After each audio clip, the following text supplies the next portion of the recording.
var alltaf mjög mikill aðdáandi alvöru trjáa af því að mér finnst svo geggjað að hafa grenilykt. En núna á ég bara lítið svona gervi sem að ég hendi. Gervitré eru ekki jólatré, það er bara plast. Þannig að ég sé alvöru tré og það er ekkert betra heldur en að vera að ryksu upp barnálar fram í júní.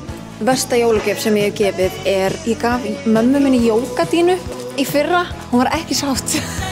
Það er örugglega portrett málverk af sjálfum mér sem ég gaf tvíburabróður í jólagjöf í fyrra.